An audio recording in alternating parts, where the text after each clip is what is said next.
So again, I want to remind parents and students that the information that you're going to receive today is something that's intended to kind of help you make your decisions about school year 22-23.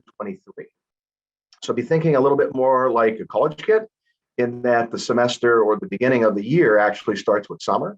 So that's the reason for us getting out the gate real quickly here in October. Now, typically for our Trumbull County students, we have our College Credit Plus Parents Night usually in November, but this awesome opportunity opened up from VFairs, and we were excited about taking advantage of that. So we appreciate all those that were able to make that happen for us. And I'm guessing that those of you, parents and students that participated today in the college and career fair probably saw some exciting things. So, this is just one option. Obviously college is a great option for a lot of students.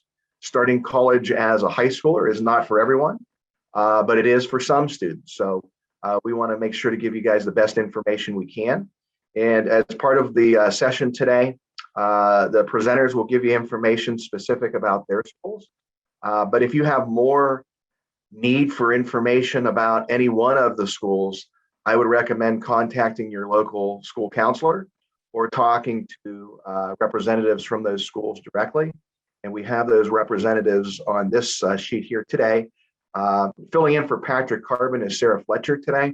And Sophia Marino Miller, I just have a recording from her. So we will have a couple of our presenters live. At least that's our hope once we get everybody kind of settled in. So, we're hoping that we'll be able to have a robust program for you today. So again, that's kind of like the lay of the land as far as I'm going to talk here for a few more minutes and get things rolling. Let parents and students know a little bit more. And then we'll turn it over to Sarah from Youngstown State to get things underway from our college reps. So with my presentation that I have here, again, these are the schools that, in fact, were able to respond back to us as participants today. And when we were in the practice session, I had not seen that we had someone from Kent Trumbull. So hopefully someone from Kent Trumbull will be available for their information. As I mentioned, we have Youngstown State and Eastern Gateway live in this remote. And then we have a recording from Hiram College. So I know some of you may receive your credit from other entities, but generally speaking, these are the ones that represent Trumbull County. I know Stark State has become a bit of a player in some of our schools, but we do not have Stark State available at this time. So these are our schools as far as the Trumbull County schools that are able to participate today. We're hoping that some of the parents see their logo up there. I hope I got them all on there. And like I said, again, College Credit Plus is a great opportunity for students and parents in a lot of ways for students to receive those credits while still in high school. From a parent standpoint, saving them sometimes thousands of dollars. But again, it's not for everyone. It's hopefully something that will, in fact, launch you into more success and leaving college without as much college debt. At least I think that's what the state of Ohio has in mind by offering this opportunity up. So as I mentioned, we have some specifics that will come from each of these institutions and what College Credit Plus looks like from their standpoint. One thing I want to let parents know about is that Ohio does have a pretty good website for College Credit Plus. So you can in fact access a couple different ways. Just very simply go into a Google search Ohio College Credit Plus and get to this page. Another thing that you can do is if you see at the top where it says Ohio Higher Ed, you could sign up for updates about College Credit Plus if it's something that you feel that you would like to receive those notifications about. But a couple of the areas of the website that I think are particularly helpful include underneath where it says like students or parents. You can often find a frequently asked questions tab that'll have anywhere from maybe 1 to 20 different questions that sometimes emerge as a result of being new to the program and wanting to get more information. So, I know that there's a kind of a Q&A and chat area that is available. We're going to have these presenters today kind of just give their information out. Don't know if it'll be feasible for them to really be able to answer questions in real time, but you may want to peruse this website to get things started in order to, find out all that you can before you contact either, maybe your school counselor or else the university representative directly. But I do think school counselors have an expectation that they're going to be contacted pretty much between the months of November up until about March 1st, because around that time is when we need the letter of intent to participate completed by the parents. So I'm going to go ahead and stop sharing at this time and get ready to turn things over to Sarah at YSU, and she'll get things underway. Well, thank you so very much. All right. So we're going to go ahead and get started here. Move this down. All right, so my name is Sarah Eistongle, and I'm the coordinator for the College Credit Plus program at Youngstown State University. So the information we're going to be going over is for the 2022-2023 school year. So first, just how you can participate. It's going to be a 3-step process at Youngstown State. First, you must be deemed eligible by showing college readiness. If you're eligible, then you must apply for admissions. If you're accepted, then you're going to complete the course placement testing if needed. You'll have to attend the orientation, and then you'll meet with your advisor to discuss any course options that you have. It is important that you understand that the eligibility does not mean that you're going to be granted admission. Admission does not always mean course placement. So if you do have ACT scores, then in order to qualify, you have to meet the following: ACT composite score 17 or SAT combined score of 920, and a high school cumulative unweighted GPA of 2.0, and a high school unweighted core GPA of 2.0, and at least one of the following ACT SAT scores: ACT English 18, Math 22, or Reading 22, SAT Writing Reading 480, or Math 530. So this is your options. If you do not have a qualifying ACT or SAT score, you can also arrange to take the YSU free virtual eligibility test. So to qualify for this, you must have at least a high school cumulative unweighted GPA of 2.0 and an unweighted core GPA of 2.0, and at least one of the following scores. So writing 263, reading 250, or math 230. So in order to sign up for this test, a lot of your schools have already worked with us to set this up. If your school has not partnered with us to offer the eligibility test at your school, then go ahead and contact our office. You can call in, and if you get a voicemail, allow up to 2 days for us to call you back. The deadline to complete this testing will be March 28th, 2022. The cool thing about this test is after you take this test, you are given your score immediately. You will know if you qualify or not as soon as you do take this test.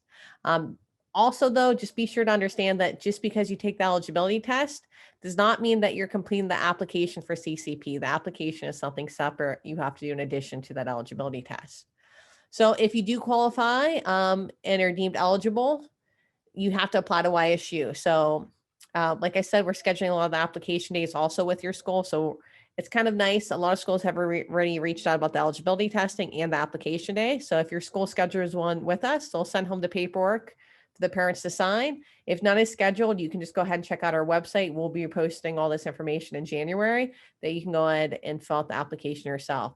You do need to make sure that you submit your letter of intent to your school by April 1st. So when you apply to YSU, you just complete the online application. We need to make sure that we have a completed application so that we can evaluate it. So we have to have the signed parent consent and responsibility form, the high school transcripts, the campus education plan if you're going to come onto campus or take classes online with us. It is important to understand that YSU will have the final decision based on your scores and everything you provide if you can be admitted. So some important dates and deadlines for YSU specifically, if you're going to be taking classes with us and hope to take them, summer, fall, or spring. The last ACT we accept is April. SAT is March. The application deadline for all public schools is going to be April 15th. So make sure you have all that information completed. Again, the eligibility testing deadline will be March 28th.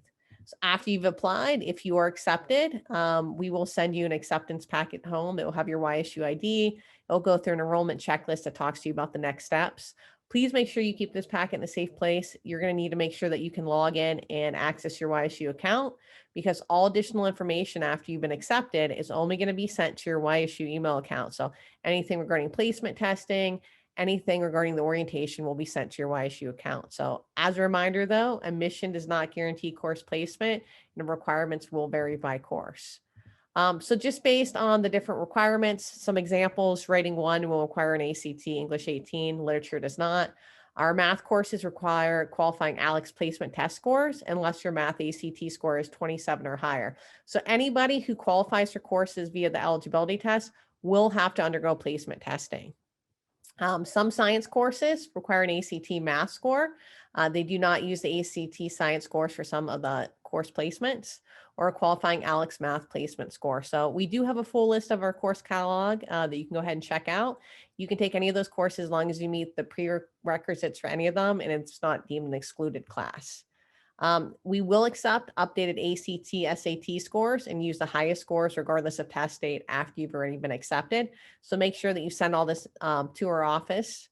Students who do not meet the course placement requirements, though, will need to go ahead and take the placement testing where applicable.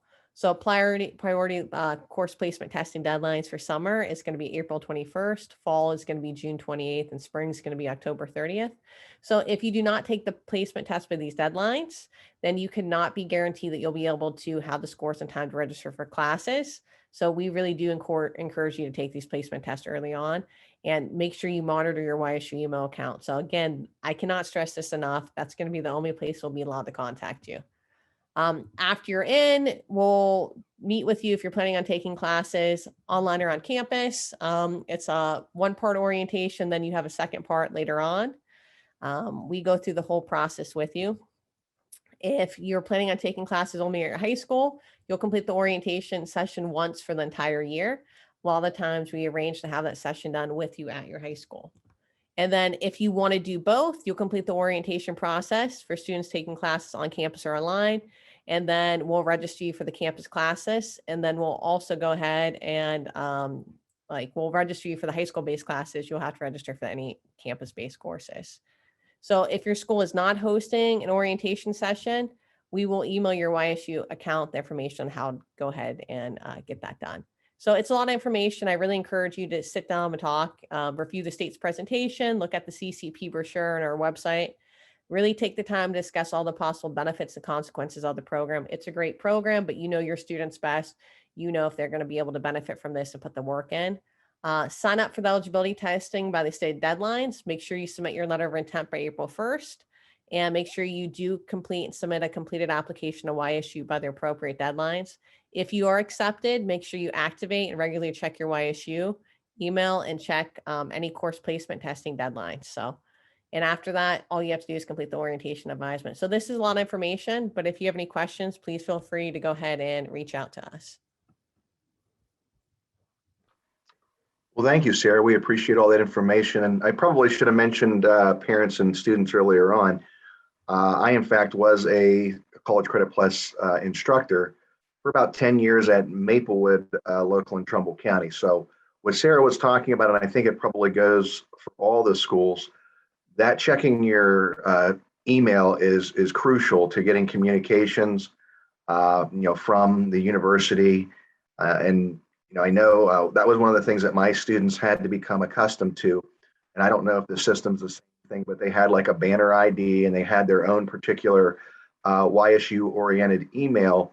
And that's how information flowed from the university. So in order to try to keep my students checking it, I started utilizing the email platform as an instructor and would send them communications inside that email so that they got used to actually utilizing it. So I know, if we're living in two worlds, like we're on our let's say high school campus, but we're taking CCP courses, maybe one at the university or one in my school, we sometimes don't think of the fact that, quite honestly, we may be involved in another platform that we need to be checking information to find out about important dates and things of that nature. So thank you, Sarah, for reminding us of those important elements at YSU. And thank you for helping stress it, because that's one of the number one reasons why we don't have students complete the process. They're not doing those next steps. So thank you. Mhm. Yeah, and parents, it's real important because this is the conversations you have with your teen when it comes to their readiness for this. So it does require a little bit more of that being a self-starter, being able to check those things on your own. Mom and dad can't handhold for all those kinds of things that sometimes are easier for parents to help manage. So a student has to be able to kind of be involved in those things on their own and find out the necessary information that is being communicated, excuse me, from the school. So from there, I think it's time we're going to move on to our next presenter. We have Sarah Fletcher, who's actually pinch hitting today for Patrick Carbon. So this is going to be Eastern Gateway Community College. So Sarah, whenever you're ready, we're ready for you. Sure. Give me 1 second here. If I can get it started. Okay, so my name is Sarah Fletcher. As Mr. Beauchef just said, I'm the Director of College Credit Plus for Eastern Gateway. Patrick Carbons isn't here tonight, but he is the College Credit Plus advisor for any student who is in the College Credit Plus program.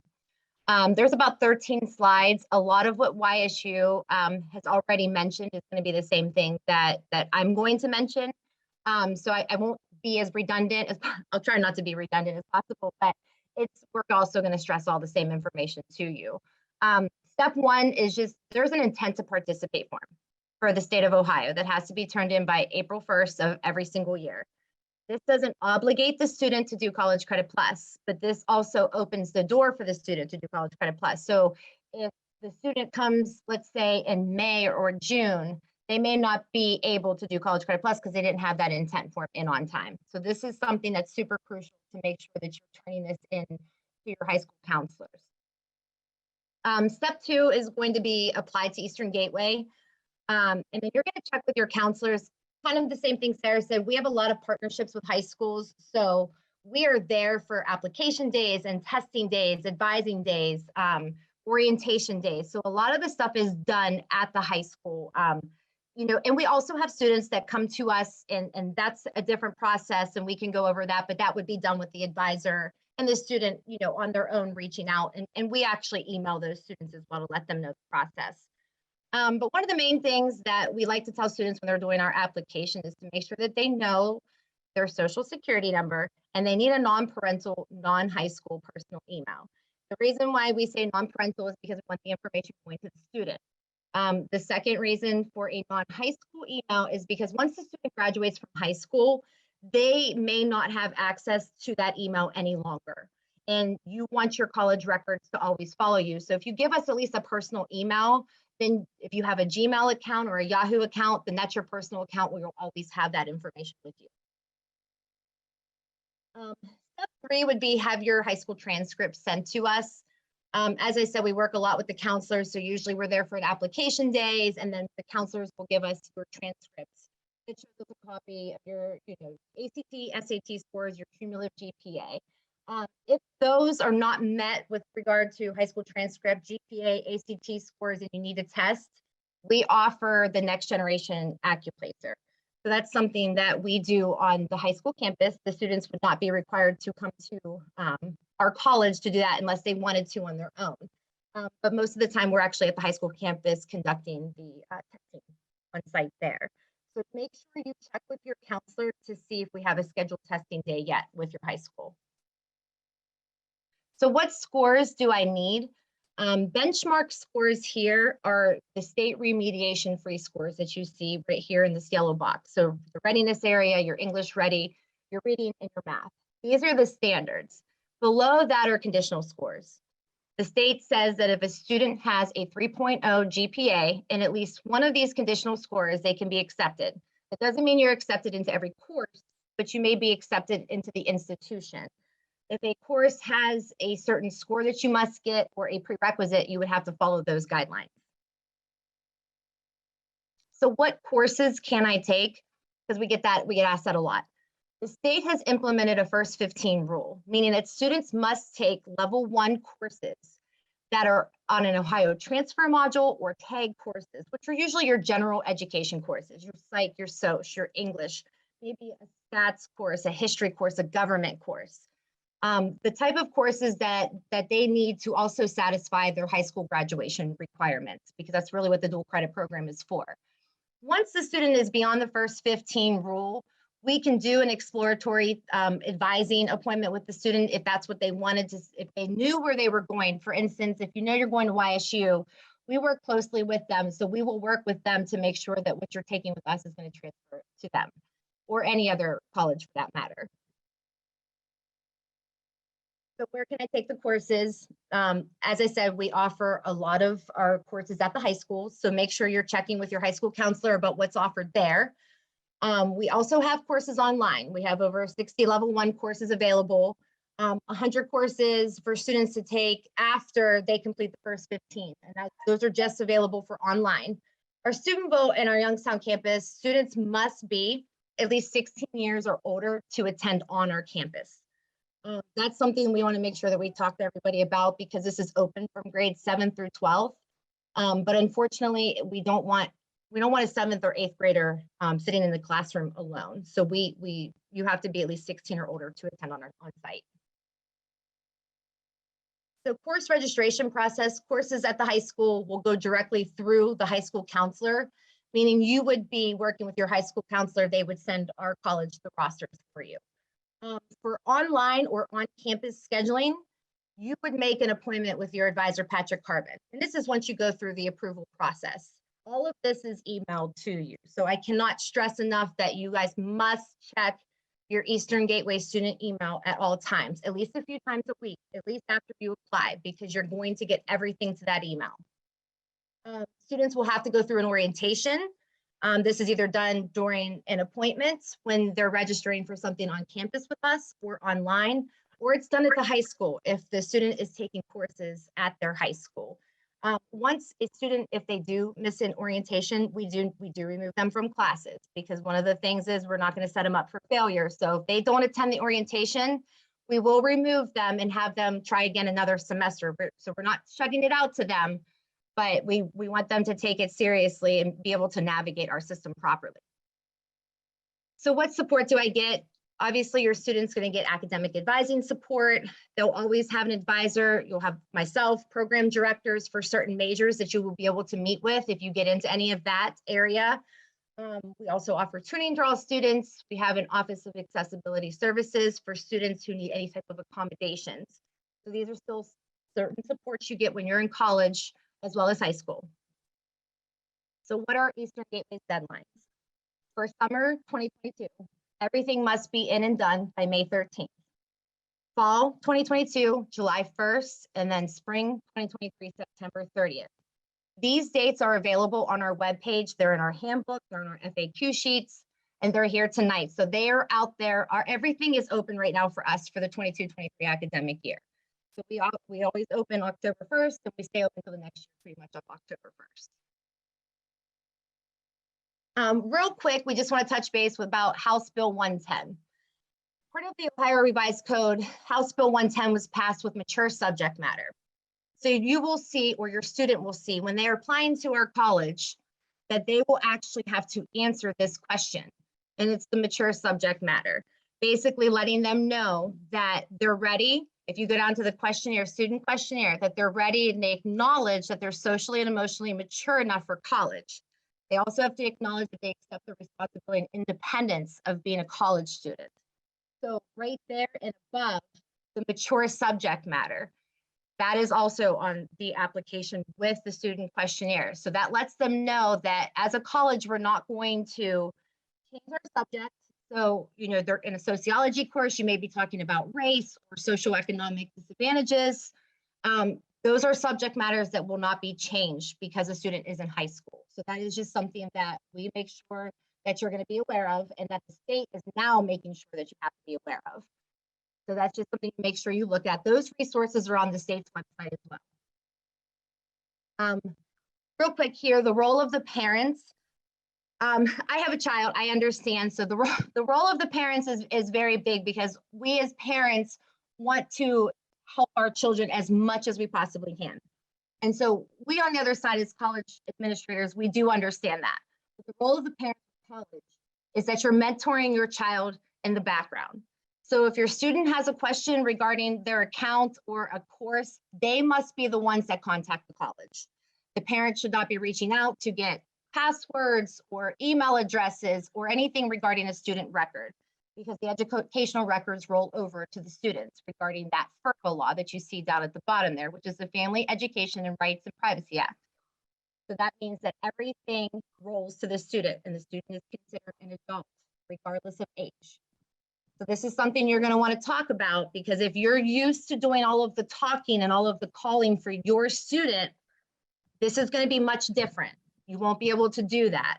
So you're going to have to push them in the background, but you know your student better than any one of us. So if this is something that you'll have to fight with them over, you may want to rethink it. If it's something you know that they're independent and that they can take this role on, then by all means, please have them pursue it. So questions, please contact.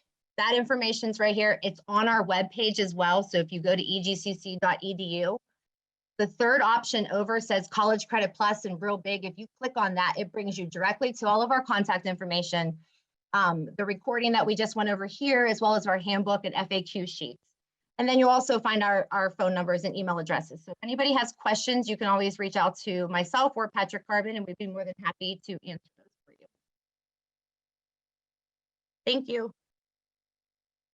Well, thank you, Sarah. We appreciate that information. And something that you brought up early on, I wanted to kind of come back to, and that was that information application or letter of intent. So notice the date on that was April 1st. And I know a lot of our counselors, they really start trying to round up parents and kids no later than March and get them thinking about and I think the analogy that you used was apropos.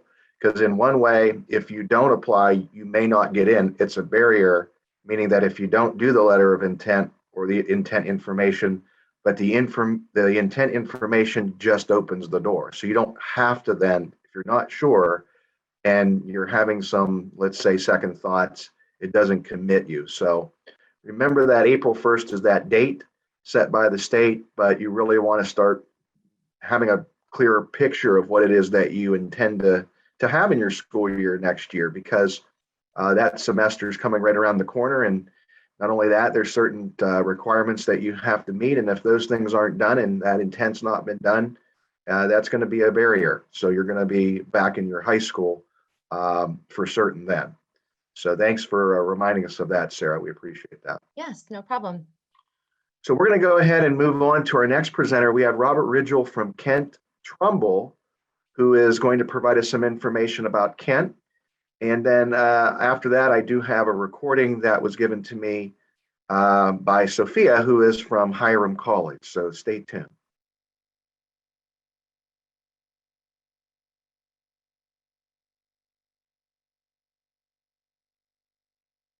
Morgan, are you still there by chance?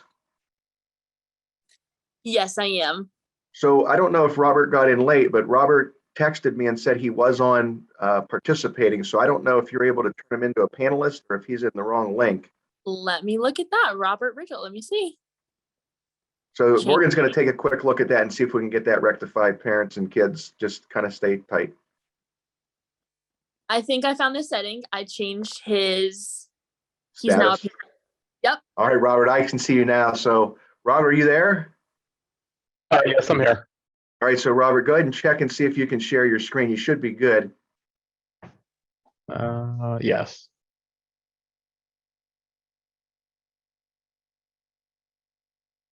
All right, looks like we're going to see it. There we go. Okay. All right, so whenever you're ready. All right. My name is Robert Ridgell. I am the CCP advisor coordinator at Kent State University Trumbull campus.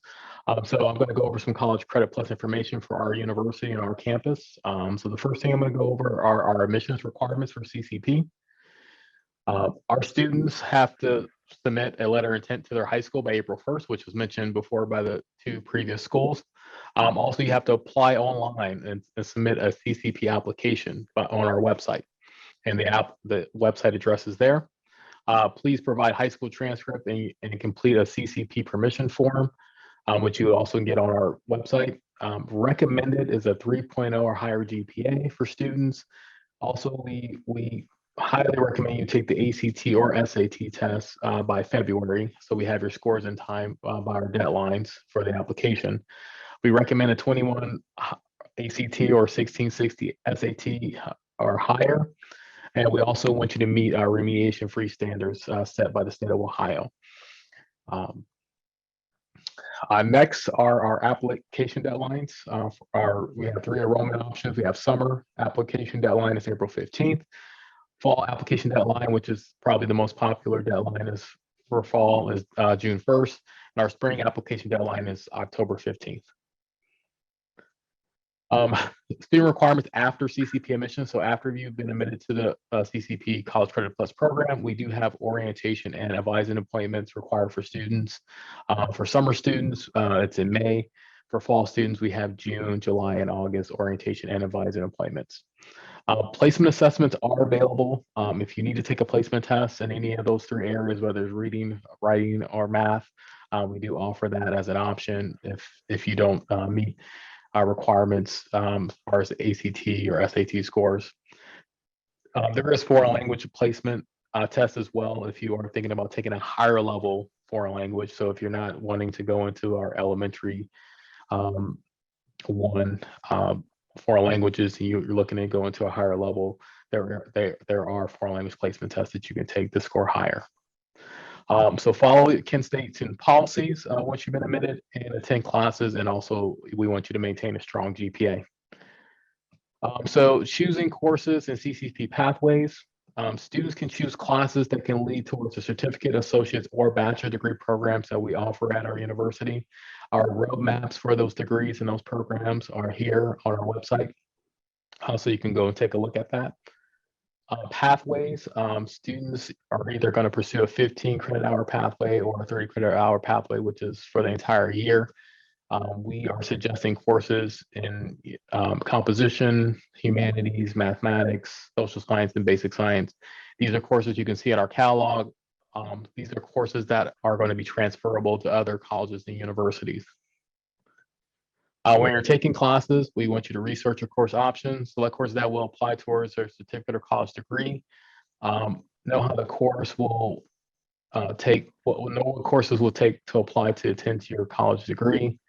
Enroll in non-remedial and non-secretarian courses that apply towards the degree, and consult with your academic advisor and school counselor about your course choices. Score scheduling, registration process.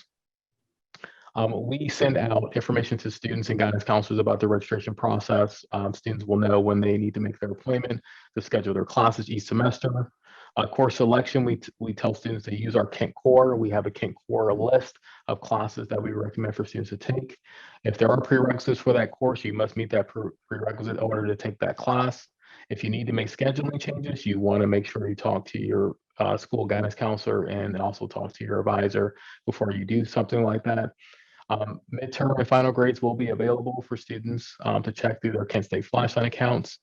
And random classes do not equal a degree. So we never want you to just take a random class. We want you to take something you have interest in, or take something that will apply towards a degree or a bachelor's or associate degree that you want to complete. Sampling of courses. These are some of the more popular courses that we offer at our university. College Writing 1 and 2, American Politics, General Psych, Intro to Social, things like that are what most students are taking at our campus. Use of university services. Students are assigned an academic advisor, so you will see your CCP advisor, which is me. We do have college resources on campus. You have access to our library, computer labs, writing center, tutoring, e-tutoring, and other facilities. Students with accessibilities or need accessibility or accommodations, they can make an appointment with our accessibility services office. And our fitness center is also available as well. So important deadlines to remember again, take the ACT, SAT by February. Writing portion is not required. Application deadlines again, April 15th for summer, June 1st for fall, October 15th for spring. Also, what happens if you do move, or if you decide to drop a class, make sure you make sure the university is aware if you do make a move from high school or out of the area. If you decide you want to drop a class, make sure you discuss that with your parents, guidance counselor, and your advisor. If you receive a failing grade, which could be an F, SF, means stopped attending, and F means you never attended. Make sure you discuss that also with your high school guidance counselor and your advisor, so that does not happen. If you earn a grade that you think is unfair, we do have an office you can contact for that.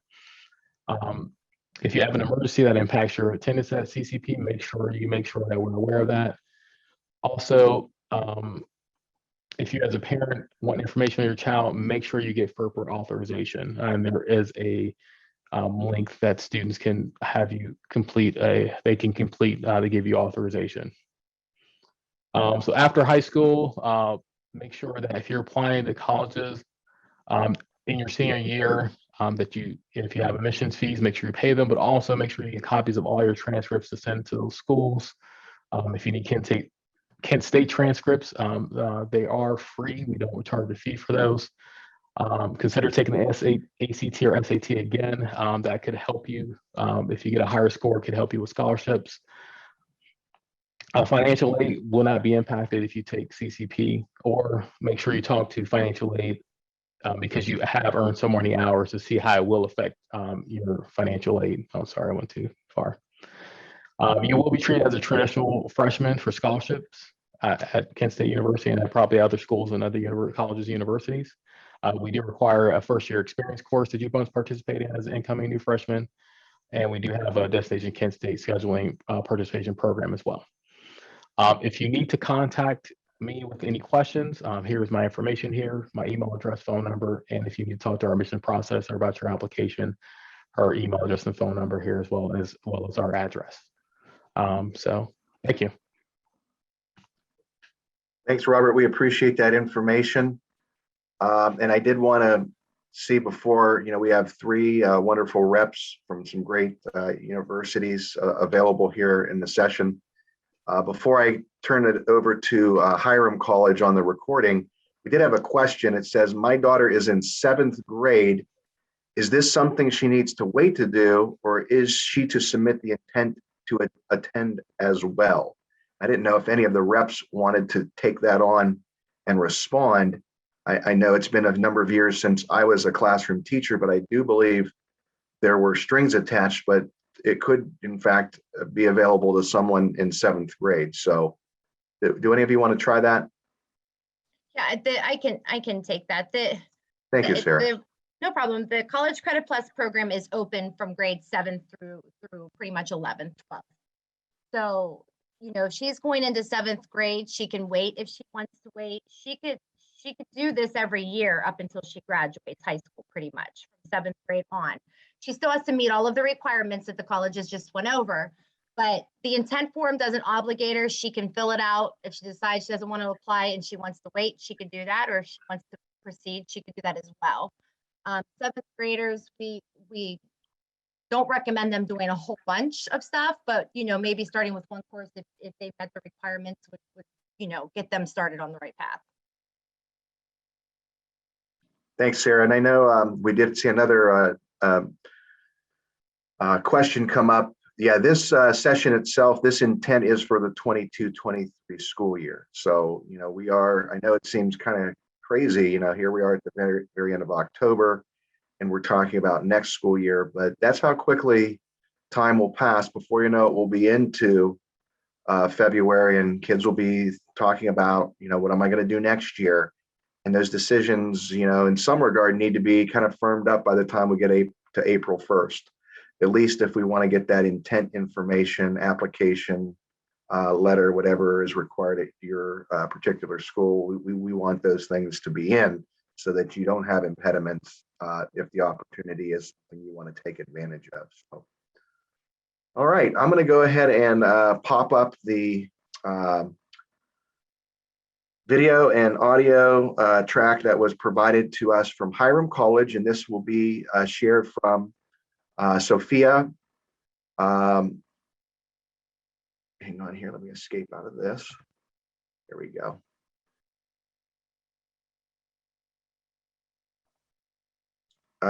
Yes, Sophia Marino Miller. So she's going to provide us information about Hiram College. So listen to her. Hello, everyone. My name is Sophia Miller, and I am the CCP coordinator for Hiram College. So I just want to very quickly talk about our admission process and the requirements that we have. And at the end, I will talk a little bit about the advising part. But first of all, the application process and requirements that we have at Hiram is to first fill out the CCP application that we have in our website. We have a spring 2021 application, and we also have the fall 2021 application already there.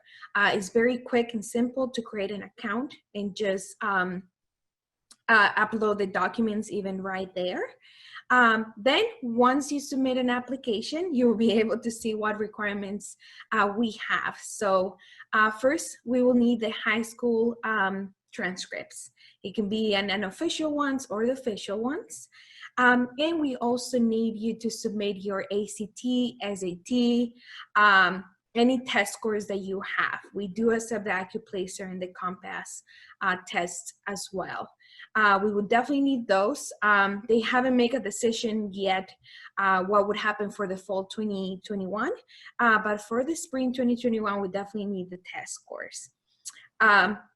A recommendation letter is not required at all, but we do sometimes encourage you to send us a recommendation from your guidance counselor, maybe from one of your teachers.